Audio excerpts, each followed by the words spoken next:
কাবলাল জুমা কোনো সুন্নত নেই, কোনো হাদিস দ্বারা প্রমাণ করতে পারবেন না। জুমার দিন মসজিদে এসে প্রথম কাজ কি করবেন? আমি শুনছি আপনাদের এখানে এটাও কানে শুনেছি যে আপনারা বক্তব্য দেওয়ার পরে এরপরে কি করবেন? সুন্নত পড়বেন, তাই না? বক্তব্য শোনার পরে কি করবেন? সুন্নত পড়বেন। না না, কাবলাল জুমা কোনো সুন্নত নাই, কোনো হাদিস দ্বারা প্রমাণ করতে পারবেন না। কাবলাল জুমা কোনো সুন্নত আছে, খালি 2 রাকাত। এই 2 রাকাতটা কি? এটা হলো দাখিলুল মসজিদ না, এটাকে বলা হয় তাহিয়াতুল মসজিদ। মসজিদের সম্মান, মসজিদ আল্লাহর ঘর, দরবার। এই দরবারের প্রোটোকল হলো আগে 2 রাকাত পড়েন, কপালটা নাকটা আগে মাটির মধ্যে ঘষেন। এটাই হলো আল্লাহর প্রতি আপনি এখানে প্রোটোকল মানলেন, নিয়ম সিস্টেমটা মানলেন, এরপরে আপনি বসেন। কিন্তু এর আগে বসতে পারবেন না। যদি আপনি ঢুকে দেখলেন যে ইমাম মাত্র এই 1 মিনিট 1.5 মিনিট বাদে জামাত দাঁড়াবে, আপনি দাঁড়িয়ে থাকবেন। ইমাম একামত হবে, আপনি তার সঙ্গে ইক্তেদা করলে ওই যে নামাজ সিজদা করলেন ওইটা তাহিয়াও হলো, ফরজ আদায় হলো। বুঝে আসছে? আমাদের বাংলাদেশের একজন সিনিয়র আলেম, আমরা যে জুমার আগে 4 রাকাত নামাজ পড়ি কবলাল জুমা, এই বিষয়ে উনি আমার কাছে বিষয়টা অনেক আপত্তিকর মনে হয়েছে। আমাদের মেজাজ আপনারা জানেন, আমরা ওই গোয়ার তুমি মেজাজে কথা বলা, আল্লাহ আমাদেরকে এটা দান করেন নাই, আমরা সম্মান করি। আমি যেটা বিনীতভাবে আরজ করেছি যে যখন সম্মানিত বড় আলেম মজলিসে বসে একটা দীর্ঘদিনের আমলকে ফালতু বলবেন, তো আমি আপনাকে আপনার এই বিষয়গুলোকে কোনোভাবে অ্যাকসেপ্ট করতে পারছি না। আমি মনে করছি এটা আদবের খেলাফ হয়েছে। আমরা যারা আপনাদের কাছ থেকে শিখব তারা মিসগাইডেড হয়েছে। আপনি আমাদেরকে পথহারা বা পথভ্রষ্ট করছেন, আমাদেরকে উগ্রতার দিকে ঠেলে দিচ্ছেন। কারণ আপনার কথাগুলো অনেক মানুষ শুনে গ্রহণ করে। আপনি যখন একটা নামাজকে ফালতু বলবেন, তো যারা কাবলাল জুমা পড়বে আপনার কথাই যারা ইনফ্লুয়েন্সড, অনুপ্রাণিত হয়েছে, গ্রহণ করেছে, তারা মনে করবে এই ব্যক্তি তো ইসলাম বিরোধী কাজ করছে, তাকে মসজিদ থেকে বের করে দাও। আপনারা বুঝতে পেরেছেন? এই বিষয়টা কোনোভাবেই গ্রহণযোগ্য না, কোনোভাবেই গ্রহণযোগ্য না। কেন? কারণ আইমায়ে মুসলিমিন যখন একটা রায় কায়েম করে এবং শত শত হাজার হাজার বছর ধরে এটার উপর আমল করে, আর যারা অতিবাহিত হয়ে গেছেন তারা আমার আর আপনার মতো মুফতি না, তারা আমরা বলি না ইমাম। বুঝতে পেরেছেন? আচ্ছা, আমি দ্বিমত পোষণ করব, যেটা আমি আপনার কাছ থেকে শিখার কথা সেটা আমি আপনার কাছ থেকে শিখতে পারি নাই। আমি গরিব, আপনাকে বলি দ্বিমত পোষণ কেমনে করে। এখন আমি আপনার সাথে কথা বলছি, আমি আপনার সাথে দ্বিমত পোষণ করছি, কিন্তু আমি সম্মান দিয়ে কথা বলছি। তো আমাকে যারা শুনছেন তারা কখনো ওই ব্যক্তির বিরুদ্ধে গালিগালাজ করা বা ওনার বিরুদ্ধে একটা অ্যাগ্রেসিভ ভূমিকা নেওয়া, এটা কখনো সম্ভব হবে? এটা আমার প্রেজেন্টেশনের কারণে। আমি আপনাকে বলছি প্রেজেন্টেশন এভাবে দেয়, আপনি শিখে নেন। অনেক সময় ছোটদের কাছ থেকেও শিখতে হয়। আমি বলছি আপনি ডিসএগ্রি করেন, আপনি মনে করেন যে জুমার আগে 4 রাকাত সুন্নতটা, আপনি সেটাকে মনে করেন যে এই ধরনের কোনো নামাজ নাই। আপনি কি বলবেন? আপনি বলবেন কিছু হাদিসে পাকের মধ্যে এই বিষয়টা এসেছে, উলামায়ে কেরাম এটার উপর রায় কায়েম করেছে, কিন্তু আমি ব্যক্তিগতভাবে কিছু আলেমের রায়ের উপর ভিত্তি করে আমি ওইটাকে মনে করি না। আপনি ইচ্ছে করলে পড়তে পারেন, কিন্তু আমি মনে করি না, বাস হয়ে গেল। কিন্তু আপনি একেবারে নাই, ফালতু। কেন ফালতু জানেন? আমি আপনার হাকিকতটা বলি, আমি দলিল আদিল্লার মধ্যে যাব না। কেন? কারণ দলিল আদিল্লা আমি যেগুলা দেব সেটা আপনি আমার চেয়ে ভালো জানেন। দলিল আদিল্লার দরকার না, আমি মূল ফ্যাক্টটা আপনাকে বলি কোন জায়গায় সমস্যাটা হয়েছে।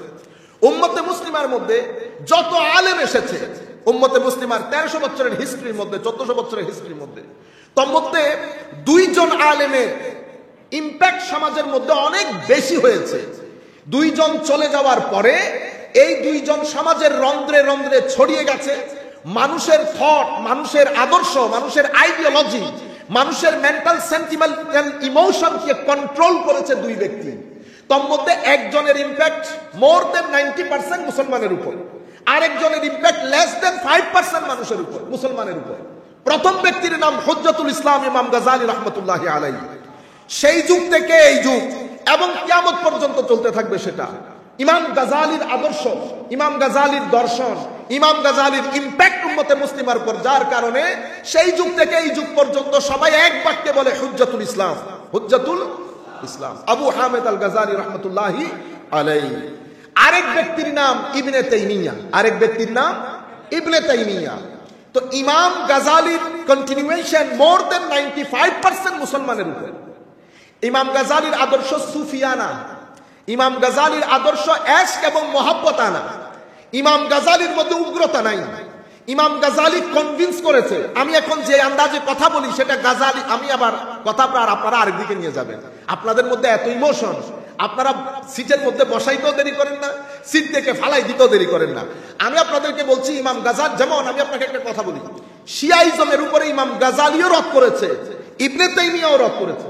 কিন্তু ইমাম গাজালির রদ কোন জায়গার মধ্যে ইমাম গাজালি হার শব্দ ব্যবহার করেন নাই, গালিগালাজ করেন নাই, দালিলিক তানকিদ করেছেন।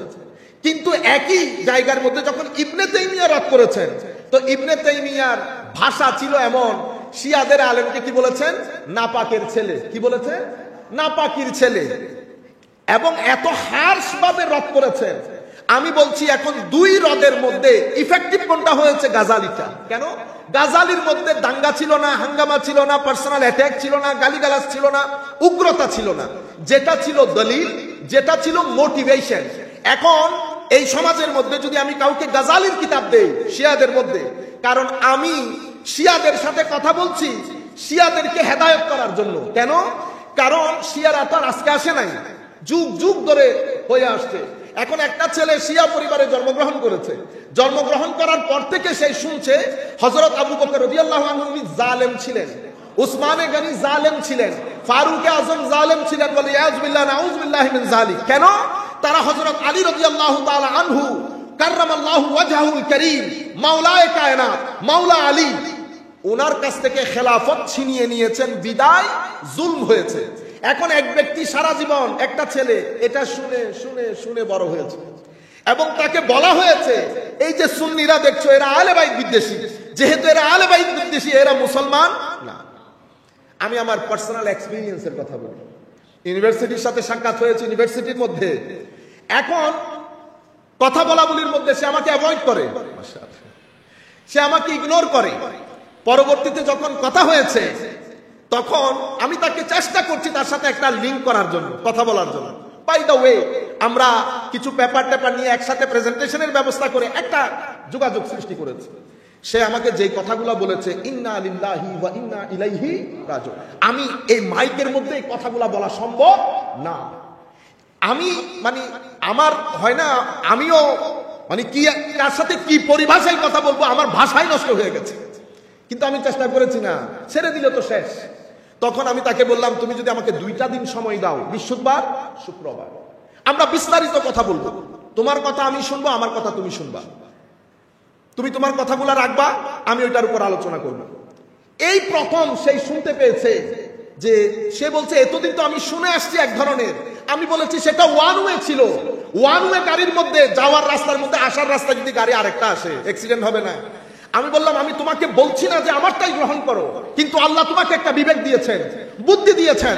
আমি যা বলেছি নাও, রাতে চিন্তা করবা, চিন্তা করার পর সিদ্ধান্ত তোমার। আমাকে দায়িত্ব দেওয়া হয়েছে ওয়ামা আলাইনা ইল্লাল বালাগুল মুবিন, আমাকে দায়িত্ব দেওয়া হয়েছে দালিলিক উপস্থাপন করে মোটিভেশনের মাধ্যমে একজনকে কনভিন্স করা। চাপিয়ে দেওয়ার দায়িত্ব আমাকে দেওয়া হয়। আপনারা চিন্তা করতে পারবেন সেই ছেলে মানে মডারেট হতে হতে হতে এমন পর্যায়ে গেছে, এমন পর্যায়ে গেছে তার প্যারেন্টস আমাকে দেখতে এসেছে যে কোন কার চক্করে পড়ে আমার ছেলের এই হাল হয়েছে। আমরা বুঝতে পেরেছি, আমরা একটা দেওয়াল দাঁড় করিয়ে দিয়েছি। আমি এই কথাটা আপনাদেরকে বোঝাতে চাচ্ছি। আমি যে স্টাইল ফলো করেছি সেটা ইবনে তাইমিয়ার না, সেটা ইমাম গাজালির স্টাইল। কোনো গালি থাকবে না, কোনো অ্যাটাক থাকবে না। আমি দালিলিক আলোচনা করব, সাথে মোটিভেশন থাকবে, লজিক থাকবে, রেশনালিটি থাকবে উইথ ট্র্যাডিশনালিটি। সম্মানিত উপস্থিতি, ঘটনা হয়েছে এই জায়গায়। এখন গত 200-250 বছরে আমাদের খেলাফত, উসমানিয়া খেলাফতের পতনের পরে সৌদি আরবের উত্থান হলো, নেশন স্টেট হলো। এখন ইমাম গাজালিকে চেষ্টা করা হচ্ছে সমাজের সব জায়গা থেকে বয়কট করতে এবং সেই জায়গায় ইবনে তাইমিয়াকে প্রতিষ্ঠা করতে। আমি বলছি ইবনে তাইমিয়ার সাথে আমার ব্যক্তিগত কোনো ক্ল্যাশ নাই,